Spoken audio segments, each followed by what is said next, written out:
David was the pampered crown prince of Beijing's elite circle, and I was nothing more than the orphan of his father's fallen comrade. On the 10th year of living under his roof, his parents tried to match us together. He sneered, "She deserves me? Seriously?" Later, when a suitor arrived with betrothal gifts, he drove the man away with reddened eyes, pinned me hard against the wall, and growled, "Yeah, didn't you say you liked puppies?"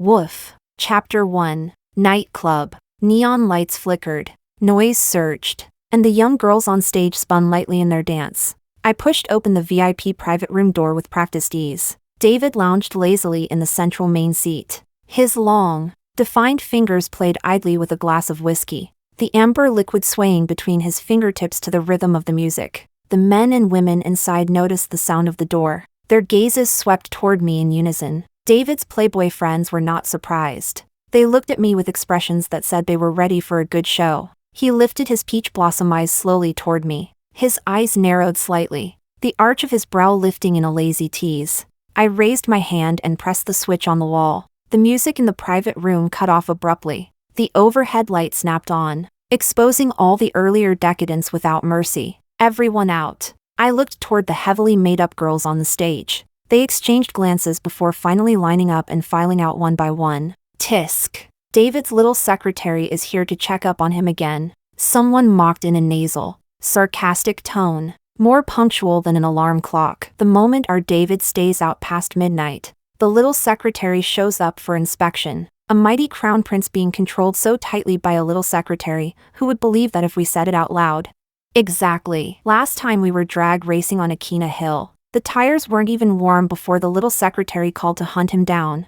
Who could stand that? David is just way too nice to his subordinates. David lounged lazily in the leather couch. The crystal chandelier's light cast sharp edges along his defined side profile. A faint, hard-to-catch gloom flashed between his brows. I walked straight up to him. My gaze landed on the girl in his arms, who wore nothing but a tube top. Sensing my stare, the girl shrank back unconsciously. "You, out." The girl was about to rise, but David abruptly gripped her shoulder, the force harsh enough to make her wince. "Did I tell you to move?"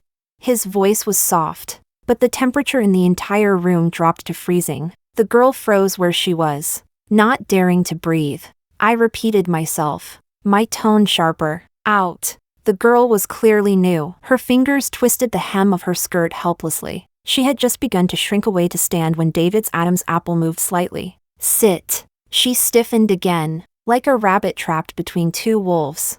I stared at David. His fingertips tapped lightly on the crystal glass. Golden light framed his side profile as he lifted his eyes coldly toward me. "What the hell do you think you are? You dare control me?"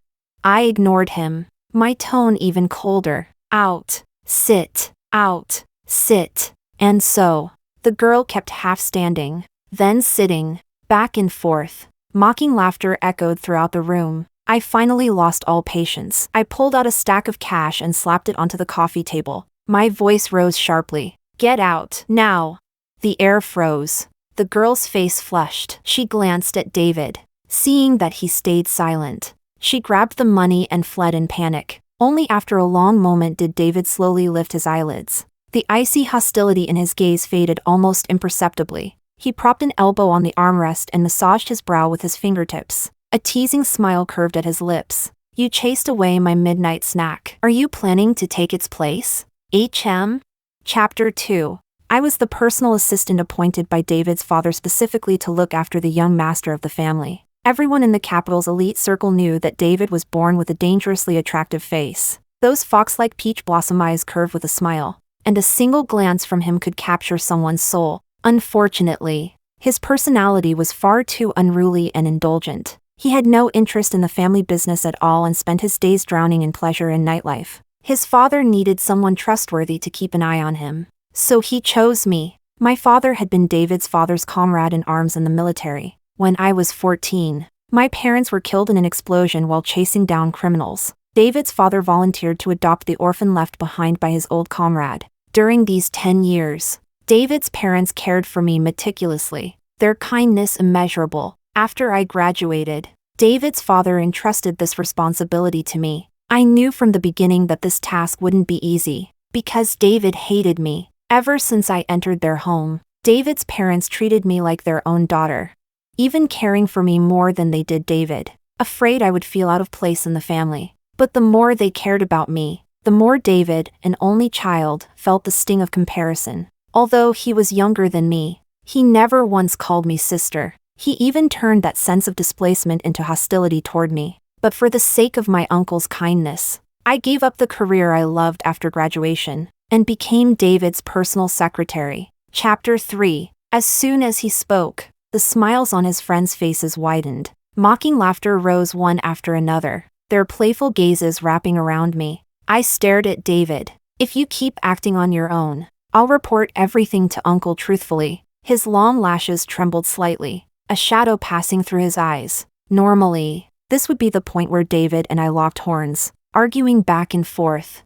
And only after that would he storm off with me. But this time, he pulled out a gentle smile and tilted his head back to finish the wine in his glass. Sure, let's go. I didn't have time to think before he straightened his collar and prepared to stand up. His group of rowdy friends immediately stopped him. Hey, David, you still owe a bottle from the game. You're leaving now? You can't skip the drink. Finish it before you go.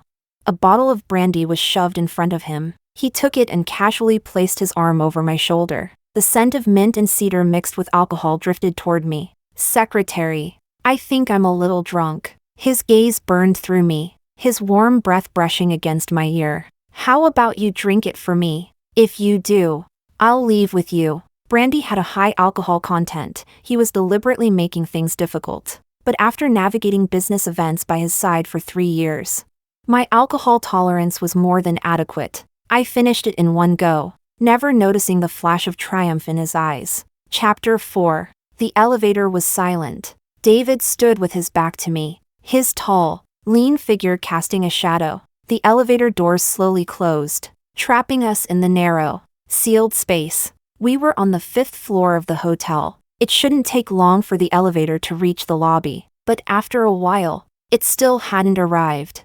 I instinctively took 2 steps forward. My gaze slid past David and landed on the elevator's floor display. 28th floor, a hotel suite. My heart skipped violently. My throat tightened. I lifted my head and met the faint, ambiguous smile on David's face. Before I could question him, a sharp wave of pain suddenly shot through my head.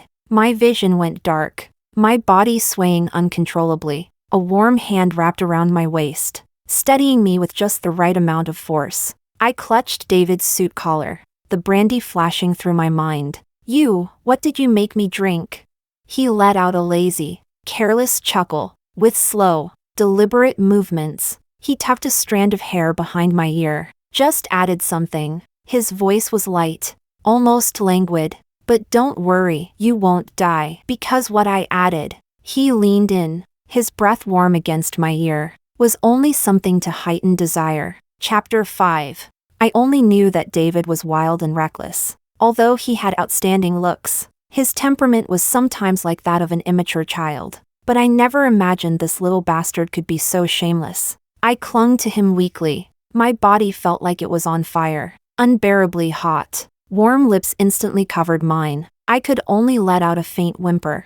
I didn't even realize his ears were even redder than mine. David, you bastard. Ding. The elevator doors opened, and he suddenly lifted me into his arms. The boy I remembered as lean and lanky was now a man with strong, sculpted muscles. He carried me effortlessly, striding toward the room. My body was thrown heavily onto a bed covered with fresh flowers. My consciousness blurred as I stared at David loosening his tie. Why? He let out a cold laugh. To get back at you. The last button on his white shirt was undone, revealing sharply defined abs. He held the back of my neck, his breath behind my ear sending a tremor down my spine. Do you know how damn much you annoy me?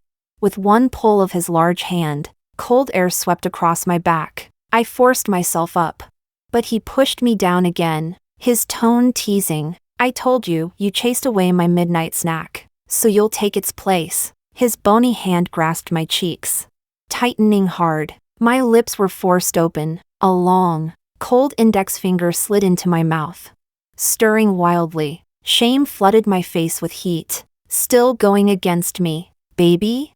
His hoarse voice sounded by my ear, like a demon whispering. My eyes welled with tears and shock. Uncle will find out. He won't let you get away with this. How could he?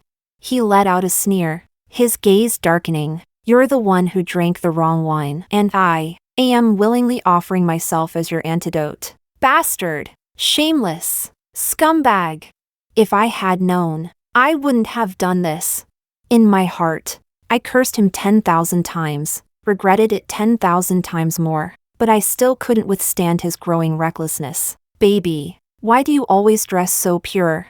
Don't you know, here and here? Fuck, you're so damn spicy. Didn't you say you didn't want it? Look at your waist arching. I didn't dare open my eyes, wishing it were all just a hallucination. Chapter 6. David wasn't just a bastard, he was a damn dog. He liked to bite. A metallic taste of blood filled my mouth. The burning pain brought back a bit of clarity. My hands fumbled above my head, touching an ashtray. With a loud clang, David froze on the spot. Beads of blood dripped from his temple onto my chest. His pupils slowly lifted, staring at me in disbelief. His face turned pale instantly, and he muttered a low curse. He clutched his head and stood up abruptly. His tall figure loomed over my disheveled body. He gritted his teeth. I wanted to sleep with you, that was me giving you face.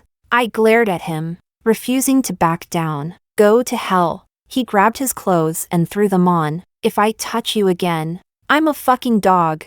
Chapter 7. David slammed the door and left. Luckily, the dosage hadn't been too strong. After taking a cold shower, I was more or less sober again. Before this, even when David and I argued or made a fuss, his stubborn backtalk never bothered me. I never thought he would actually do something like this, although he was a bit arrogant by nature. Deep down he wasn't a bad kid. This sinister little scheme, anyone could tell it was planned by those shady buddies of his. After something like this happened, there was no way I could stay in this house any longer. The next day, I sent a message to my best friend, Eva. I'm going to stay at your place for a few days. Once I find a suitable apartment, I'll move out. Soon. Her reply popped up. No problem, but I'm on vacation abroad with my boyfriend right now, so I can't keep you company. Stay as long as you want. Chapter 8. Just as I was about to return to the main house to pack my things, I suddenly received a call from Uncle. The general content was, David was hospitalized, and he had been found in the middle of the night on the street, with his head bleeding. My heart sank. Maybe I really didn't hold back enough yesterday. I had struck him directly in a vital spot. He was conscious now. But obviously David hadn't told them what happened last night. I figured he didn't dare to. After all, he was the one who acted like an idiot and provoked me first. Something so embarrassing, better left unsaid. Uncle and Auntie were both staying at the hospital with him. I bought some fruit symbolically and went to visit him. At the door of the ward, I heard Auntie's voice. Child, when will you ever stop making us worry? I think it's time you found a wife who can keep you in line. I think Selena is pretty good. You two grew up together. She knows you the best. My footsteps halted by the blinds. David's sharply defined face appeared and disappeared between the slats. At those words, a startled gleam flashed in his eyes. Her? Be my wife? No sooner had he spoken than his father growled. Do you even know what kind of son you are? From childhood to now, Selena has been beautiful, sensible, good in her studies. She's never given anyone trouble. And look at this unfilial brat. Selena lost her parents young. She's suffered enough. If she marries a man like you, she won't see a single good day for the rest of her life. This topic is off the table. David suddenly let out a cold, sharp laugh, his voice rising. Right. Your son is nothing. The only person you care about is someone else's daughter. You think I'm not good enough for her? I think she's not good enough for me. A little orphan with no father or mother, without my family. She's nothing, and she deserves me? Chapter 9. My heart felt as if it had been struck hard with a hammer. It sank abruptly. I tightened my grip on the fruit basket in my hand. Then came a sharp smack. His father was furious. A fresh handprint appeared on David's refined face. Enough. This farce had to end. I was afraid that if I kept listening, I would hear even more things, especially coming from David's own mouth. When I was young, my classmates always said I was an orphan. They said my parents didn't want me anymore. I would cry while blushing, trying to defend myself. I told them my parents were soldiers, the greatest people in the world. But they didn't believe me. Mockery and rumors spread everywhere. David didn't like me. But when he heard those things, he would get so angry that he'd beat up the boy who started it. He said no one was allowed to bully me except him. From that day on, he took root in my heart. I never imagined that today those very words would come from his mouth. I took a deep breath, pushed open the door to the ward. The three of them looked at me at the same time. A flash of surprise crossed each of their faces. Then they quickly hid their emotions. Selena, you came to see David. Come, sit.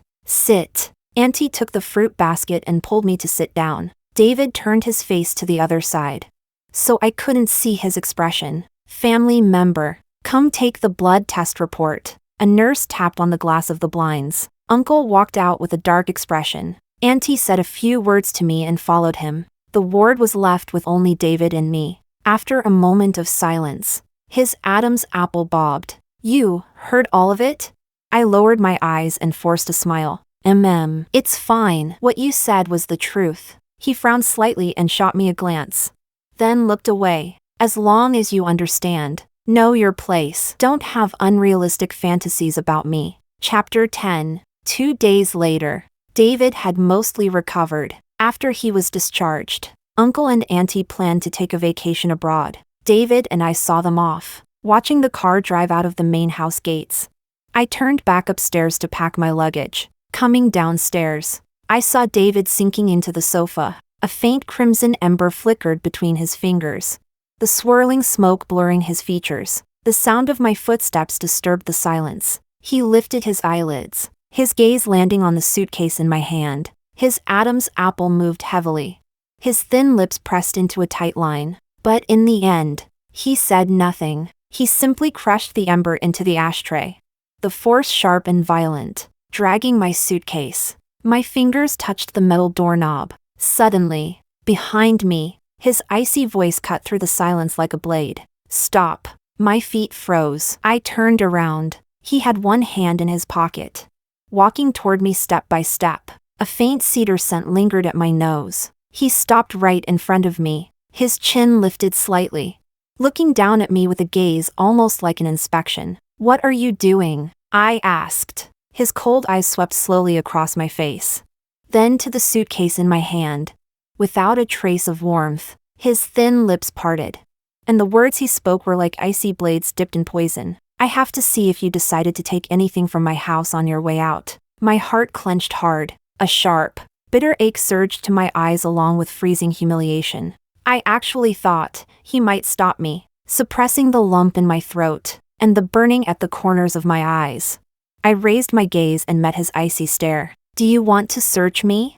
He frowned, something extremely complicated flashing across his eyes for just a moment. But in the end, only pure disgust and rejection remained in that deep, frozen pool. A single word slipped from his throat. Get out. Chapter 11. I moved into my best friend's apartment. In the days that followed, I continued working at David's company. As for resigning, I still had to wait for Uncle to return so I could explain it to him face to face. David and I had always been like fire and water. I had already wasted 2 years.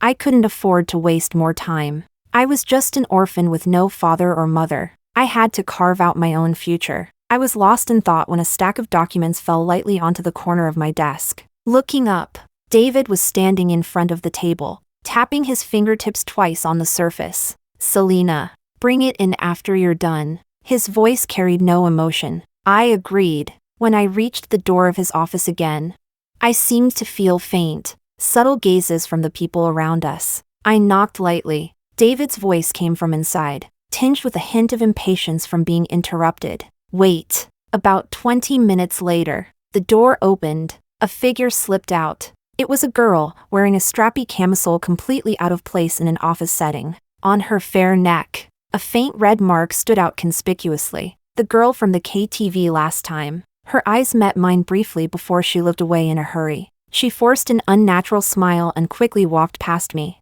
I paused for a moment, pressed down on the doorknob, and pushed the door open. David was lounging in his office chair, clothes disheveled, his tie tossed to the side. 2 buttons of his shirt were undone, revealing sharply defined collarbones. His peach blossom eyes glanced at me playfully. "Your efficiency is really high." I placed the documents on his desk. "Boss, any other instructions?" His gaze deepened. "You have nothing else to say?"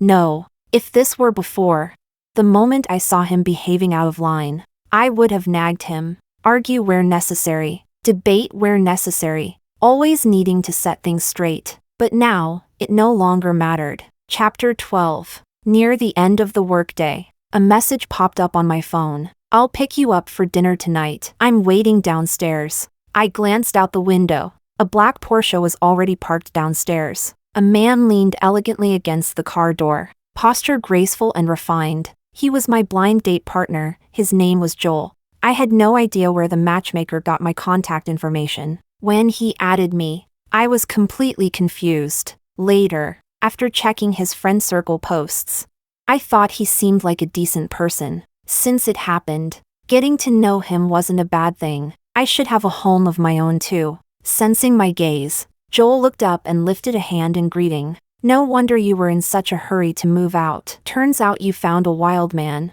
A low voice came from behind me. I turned to see David's eyes also drifting toward the window.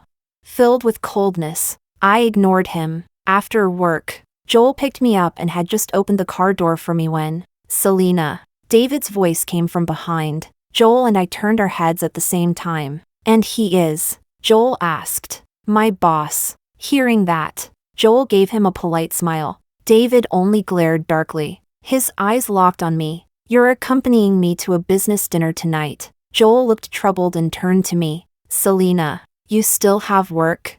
I let out a breathless laugh. I no longer had the patience to entertain David's childish games, nor did I want to keep figuring out what kind of feelings he had for me. "I don't have time." I turned and got into the passenger seat. Hearing this, David stepped forward, but Joel seemed to understand something and moved his body to block him. "Sir, even if Miss Selena is your employee, it is currently her personal time." David glared at Joel coldly, then let out a mocking laugh. Hands in his pockets, speaking slowly, "Then please inform her that accompanying the boss to business dinners is part of a secretary's job. With Miss Selena's work attitude, I am fully within my rights to fire her." Chapter 13. I'm here to resign. "What did you say?" David stared at me, looking somewhat incredulous. I handed the documents in my hand onto his desk. His gaze swept over them, his brows tightening slightly. Then he let out a mocking laugh. "Wasn't it my dad who told you to watch me? And you're actually willing to leave?" Yes. In the past, he had used countless ways to try to drive me away, but I stayed every time. This time, I was going to fulfill his wish. I let out a soft mem. He let out a breathless laugh. "Fine, very fine." Since he had already suggested firing me yesterday, I might as well take the initiative today. After all, I had planned to leave anyway. As for Uncle, I'd explain it later. After resigning, I joined a media company. It happened to match my university major perfectly. Whenever I was free, I would go shopping or have meals with Joel. He was a gentle, courteous man, polite and refined. Maybe marrying him would bring me happiness. But my phone was constantly blown up by David's assistant. "Selena, the boss has been racing cars and clubbing every day recently. I really can't stop him anymore. No one can control him now. His womanizing reputation is about to spread all over the capital. If this continues, Madam and Sir will definitely hold me responsible when they return. He's drunk at the Phoenix Club right now and refuses to go home. Selena, please, come save me." I let out a soft sigh. My heart softened, and I still put on my coat and went out. The moment I opened the door of the VIP room, David's low growl rang out. "Everyone, get out!" A few people surrounded him. His cheeks were flushed red as he slumped on the sofa, refusing to let anyone near him. The assistant saw me and shot me a desperate look. I walked up to him and tried to pull him. "David, come home with me." He jerked his arm violently, knocking the wine glass to the floor, shattering it into pieces. "Get lost." I couldn't help it. With a sharp slap, I struck him across the face. The entire room went silent. David turned his head toward me. Stunned, the corners of his eyes were tinged red, and his wet, glassy eyes looked at me. I said coldly, "Come with me," and he actually got up obediently. The assistant's eyes widened in shock. Chapter 14. David had an exceptionally well-built figure. After returning to the villa, it took me and 2 or 3 maids working together to finally move him onto the bed. I pulled the blanket over him and was just about to get up, when a strong force suddenly clamped around my wrist and yanked me onto the bed. David pressed down on top of me. His burning body was tightly pressed against mine. "David, what are you doing?"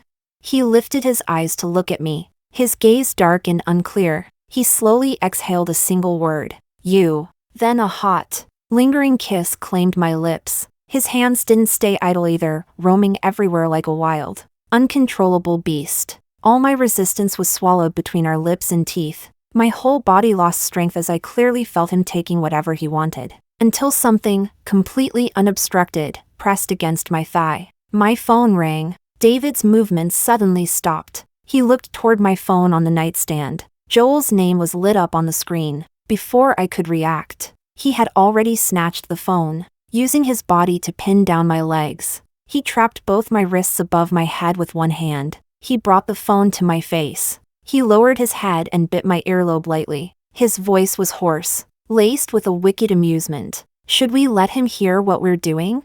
"No." "David, don't answer." His cold eyes swept across my face. He wiped the tears at the corner of my eyes with his thumb. His voice dropped a little. "You like him that much?"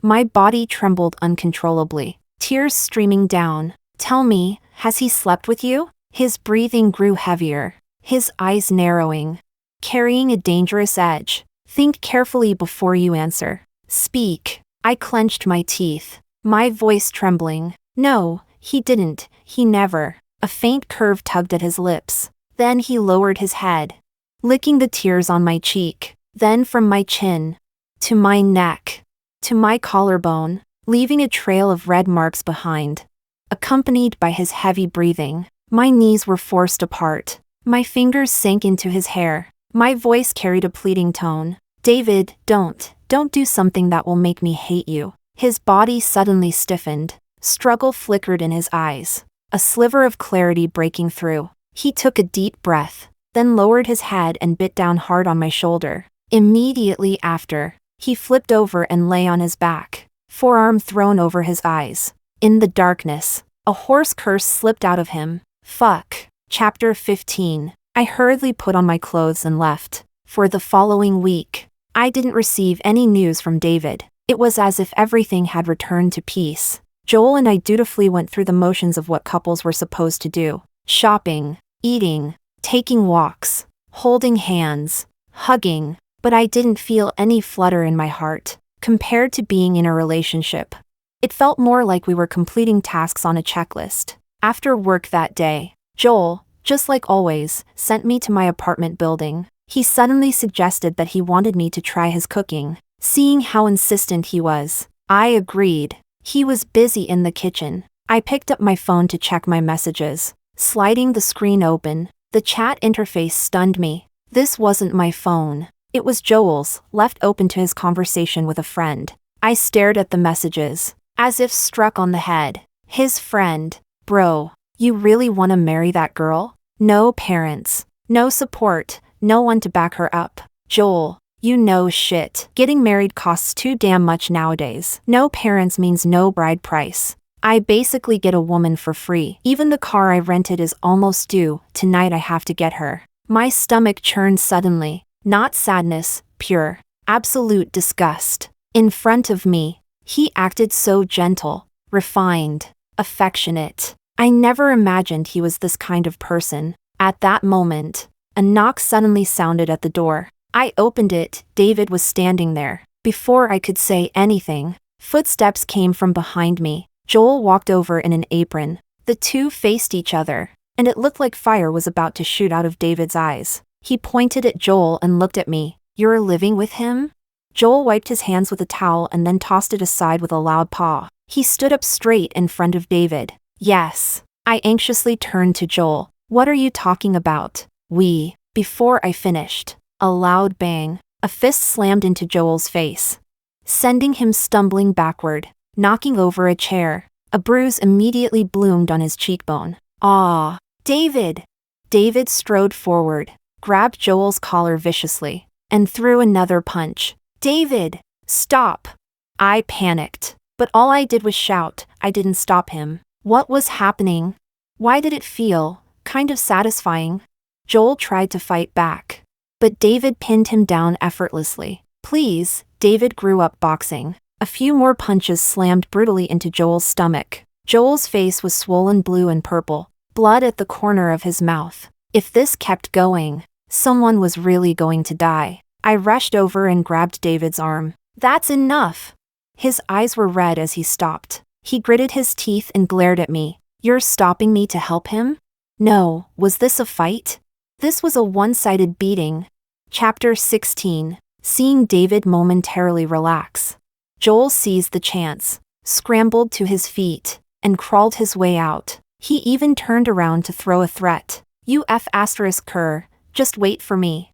David was panting heavily, taking a long while to calm down. Then he stepped toward me, one step at a time, as if he were about to devour me. I pressed myself against the wall, backing away. What are you doing? He suddenly raised his fist. I was so frightened my eyes squeezed shut into a thin line. With a loud bang, his fist slammed into the wall right beside my ear. He lowered his head, messy bangs covering his eyebrows, making it impossible to see his expression. Then, he slowly leaned down, resting his forehead against the crook of my neck. The scorching heat of his breath made me freeze. Sis, what? I thought I heard wrong. David had never called me that. As a kid he called me Hey. And as an adult he called me Selena. His voice was hoarse, trembling slightly. Don't leave me. Suddenly, a cold tear dropped onto my shoulder. Startled, I pushed him a little. His broad hand lifted my wrist, pressing my palm to his cheek. His peach blossom eyes, red at the corners, looked up at me, wet, glimmering with tears. Sis. I don't care. I don't care what happened between you two. I don't care about anything. I just want you to come back. If you come back, I'll do anything. I'm begging you, please come home with me. I love you. I like you. I can't live without you. David likes me? Before I could react, David suddenly gripped my waist and kissed me. Our lips and tongues tangled. Urgent, consuming. I couldn't breathe and pushed him away hard. My hand instinctively covered the corner of my mouth. His eyes dimmed instantly, darkening as though liquid was pooling inside them. You're disgusted by me. His eyes reddened even further. His voice choked with hurt. I'm not dirty. I'm not dirty, he repeated incoherently. I never touched those women. All this time I just wanted to make you mad. Wanted you to scold me. Wanted all your attention tied to me. Before he finished, he suddenly pulled me tightly into his arms, his burning cheek pressed into my neck, his head gently rubbing against me again and again. I understood too late. I'm sorry. I'm so sorry. His muffled voice trembled, hot against my skin. I can't lose you. I love you. I really, really love you. Warm dampness spread across my neck, watching him cry so helplessly, so broken. My heart inevitably tightened with a faint ache. But burnt ashes cannot be reignited. Old paths cannot be walked again. I raised my hand, and only gently, symbolically, patted his trembling back. David, from now on, I will treat you as my closest family. The words struck him like thunder. He abruptly lifted his head. Both hands gripped my shoulders, almost painfully, forcing me to meet his eyes. Why? You're still mad at me, aren't you? Right? I was a bastard for bullying you. I was horrible. I know that. I was too young. That's why I made mistakes. Sis, come home with me. You can hit me, yell at me, anything. I'm begging you. Chapter 17. David pestered me for a long time. No matter what, I refused to go with him. He said he would give me time to think. Then, under my urging, he left with his head down, looking dispirited, but I had already made up my mind. I didn't want to live under someone else's roof anymore. Every day after that, I would receive countless messages from him. Sis, what are you doing? Sis, I really miss you. Sis, I closed a big deal today. Praise me. Sis, look at this tree. It's so cute. Everyone in the Beijing circle said. The young master had changed personalities. He no longer raced cars. No longer chased women. No longer drank. He worked seriously every day like a workaholic. In just 3 months, the notorious rich brat had become a business elite. He even bought a large luxury apartment with his own ability. He said it was going to be the bridal home for his future wife. In the afternoon, I received another message from David, but this time, it wasn't the usual flirty nonsense. Sis, I have a fever. I feel terrible. This idiot, did he work himself sick? I started to worry. How high? 190. I meant your temperature. 28. Standing. I think you're in heat, not fever. Blocked and deleted. This little bastard. Chapter 18. Just as I put down my phone, a call came through. I had been so focused on blocking him on WeChat that I forgot to block his number too. I answered impatiently. What do you want? I was just joking. Don't be mad. Fine. I'm hanging up. Hey, wait, there's something. My parents came back today, and they wanted to invite you home for dinner. Beep. I hung up. Uncle already knew about my moving out and resigning, although he didn't say much to me. He must have scolded David harshly. Should I go back? After all, they raised me all these years. Even if I want to live my own life, I shouldn't be heartless or ungrateful. Thinking like this, I still returned to his home after work. At dinner, David kept secretly shooting flirtatious glances at me. I ignored all of them. Uncle was a bit angry. He instantly guessed David was the reason I had left. But lately David had been performing so well. So Uncle focused more on praising him than scolding. Suddenly, I noticed a new text message pop up on my phone. From an unfamiliar number. I opened it. That tone. It was Joel. Selena. I rested for some time after going back. I noticed you suddenly blocked me. If something happened, can we talk face to face? I went to your apartment earlier. The neighbor said you went home. I'm heading over now, just in time to greet Uncle and Aunt. What is wrong with him? Chapter 19. This message had already been sent an hour ago. The next second, the butler came to announce that my boyfriend had arrived to see me. Hearing that, sparks practically shot out of David's eyes. Uncle, however, was overjoyed. He raised his hand enthusiastically. Selena, when did you start dating? Why didn't you tell us? Hurry, let him in. Uncle, no need, he's not. Young girls get shy. I understand. Uncle will help you entertain him. And so, Joel walked into the living room, carrying a pile of gifts. But the moment he saw David, he instinctively took a step back, then stared at me in shock. Selena, why is he here?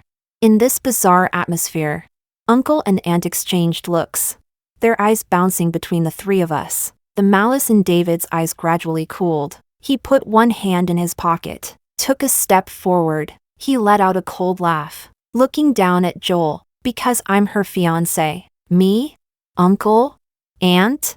David's tall figure stood in front of everyone, exuding an icy, intimidating aura. Now, pick up your trash and get out. Joel suddenly seemed to see something terrifying and ran out like he was possessed. David bent down, picked up each gift box one by one, and threw them out the door. Then he dusted his hands leisurely. He turned around with a harmless, gentle smile, and walked toward me. He took my hands and placed a reverent kiss on them. Sis, didn't you say before that you like puppies?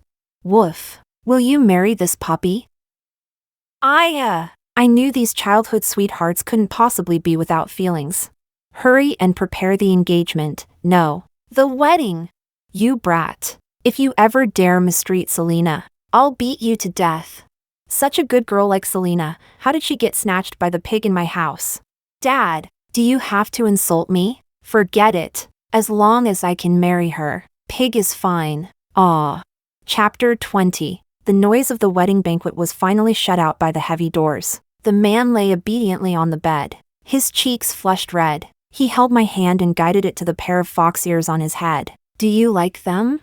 He lifted his eyes, his gaze shimmering like rippling water. I mischievously lifted his chin with my fingers. Call me sis. A low laugh spilled from his throat. Suddenly, he flipped over and pinned me beneath him. Call my ass. He lowered his head slightly, his hot breath brushing against my lips. His voice deepened, a wild smile tugging at the corner of his mouth. Baby, call me husband.